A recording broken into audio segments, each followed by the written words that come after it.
అంటే ఓట్లు అయితే గెలిపించే పరిస్థితి అంటే పవన్ కళ్యాణ్ ఫ్రేమ్ చూసుకొని కాపులు ఓట్లు అయితే రేపొద్దున అధికారం వచ్చిన ప్రభుత్వం ఏర్పడిన తర్వాత ఇద్దరు కూడా పదవులు సమానంగా తీసుకుంటారు. ప్రభుత్వంలో మీరు గెలిచేదాన్ని సమానంగా ఎలా తీసుకుంటారు? 21లో మీరు గెలిచేదాన్ని సమానం మీకు కనబడట్లేదా?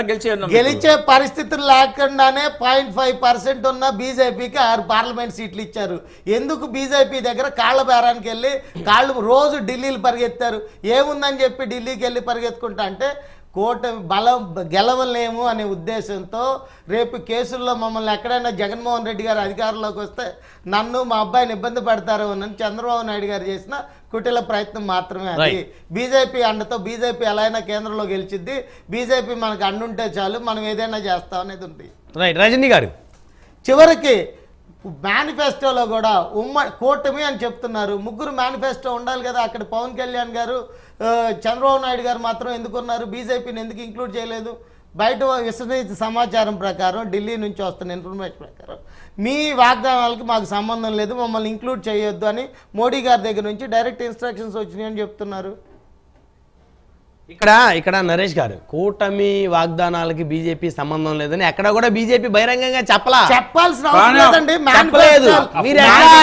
మేనిఫెస్టోలో ఫోటో లేదు, మేనిఫెస్టో పట్టుకోవడానికి కూడా ఇష్టపడలేదు. బీహార్ మేనిఫెస్టో ఫోటో లేకపోతే మేనిఫెస్టో పట్టుకొని చూపించారు కదా. బీజేపీ సంగతి మాట్లాడుతున్నానండి.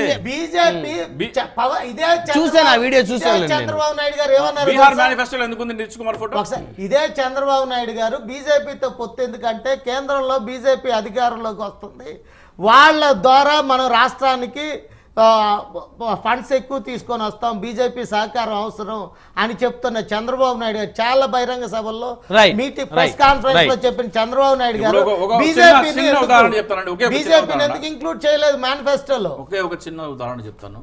చంటి పిల్లోడు ఏడుస్తున్నాడు, భోజనం లేదు, ఏం చేస్తారు? ఏదో గిలక్కాయ ఏదో చూపించి ఊరుకోబెడతారు. ఎంతసేపు